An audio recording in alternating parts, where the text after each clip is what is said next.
Yo, what's going on, guys? Before you check out this video, I just want you to know if you're on Facebook or Instagram, make sure you check those out down here below because I'm constantly putting up content on those as well if that's your platform. Enjoy the video. Hey, what's going on, guys? Chris Bonner here from Overtime Athletes. So a lot of you guys asked me about sample workouts for certain goals or objectives.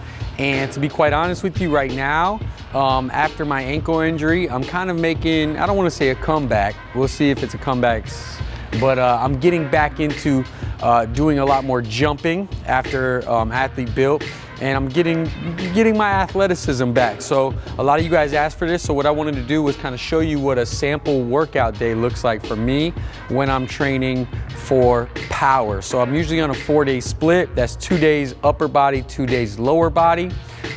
So for the lower body, one of them, what I'd like to show you is what we're doing for the workout. So first, to start off, I perform a dynamic warm-up. You guys have always seen me perform this. I have videos of this on my actual channel.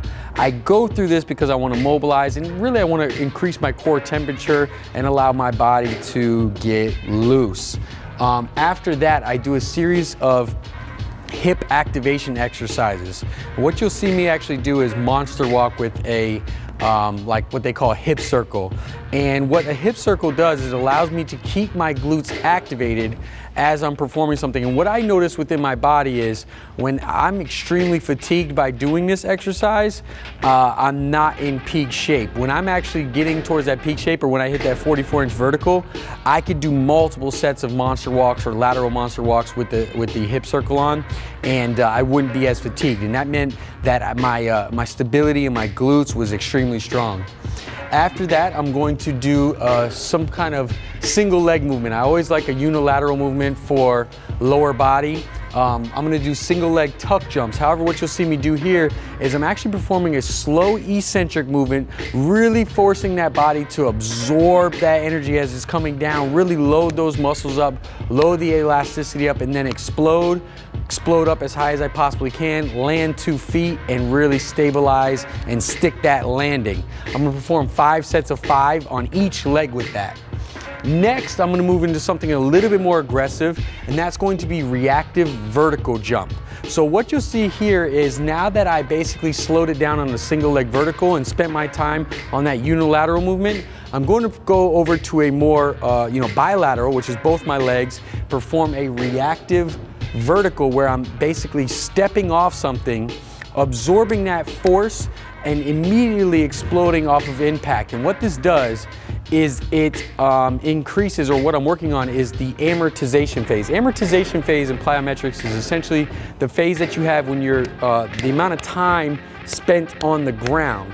This is very important for you guys like in basketball or in football or any of these sports where you don't want to get stuck as you're moving from movement to movement. You want to be able to spring off that ground. And really what I'm focusing on in this drill is that.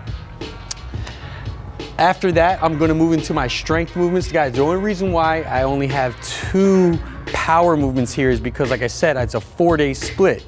So 2 other days I'm performing explosive plyometrics. So I give my body that stimulus, I apply it 100% intensity, and then I back away from it. It's all about quality reps when you're training your vertical jump and explosive power for that matter. But going into strength, what you'll see me do is I love the 5x4 rep scheme. So I'm gonna go 5 sets of 4 repetitions, building up to a heavy, or actually not to a heavy, but 4 repetitions. I'm actually going to perform this with a 4-second eccentric tempo. And by doing that, this is the first block of the phase of triphasic, where I'm really focusing on the stretch shortening cycle and the stretch reflex in that. So I actually won't be going heavy on this, as you'll see, but really what I'm doing is I'm trying to focus as hard as I possibly can on great technique and basically being able to control that weight and move it as fast as I possibly can out of the hole. For my supplementary movement, I love limited range of motion type movements. So what you'll see me perform here is a box squat. So I'll actually drop the volume tremendously by only going 2 sets, but I'm gonna match it by doing 4 repetitions. Next week I'll go 3, and then the following week, the 3rd week before I deload, I'll actually go 3 to 5 repetitions with the same weight I did the 3.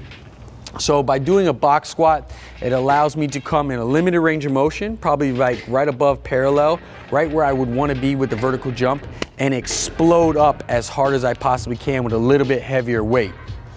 Then I'm gonna go ahead and get into more auxiliaries. So for auxiliaries, for this particular workout, I chose elevated reverse lunge and kettlebell banded swing. So I kept the volume pretty low. For elevated reverse lunge, what you'll see is I have a higher range of motion when I step down off the platform and be able to really put some stretch on that glute and force my body in a unilateral motion to produce strength or overcome that resistance. I'm gonna go 6 repetitions each leg. Then for the kettlebell banded swing, I absolutely love this when I'm training vertical jump because it mimics a lot of the same movements and a lot of the same muscles you would use in that.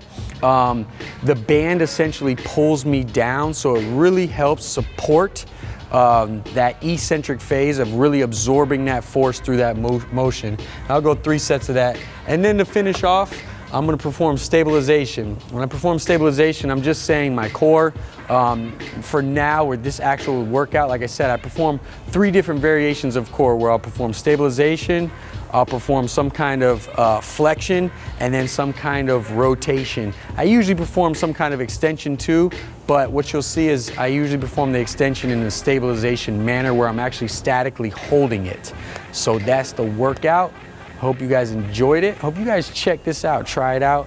For some of you, if you're interested, obviously I have a whole program on this. It's called the Flight System, teaching, a 3-month full program. Basically the same impact I had, and it's helped me and a lot of different athletes. So, you guys can check it out. Guys, if you want to follow this exact workout, I actually have a screenshot of this on my Instagram account. So you guys could take this exact same workout. It's at OTA Athletes. You guys can check that out and get this workout and do it along with me. Holla at you next time.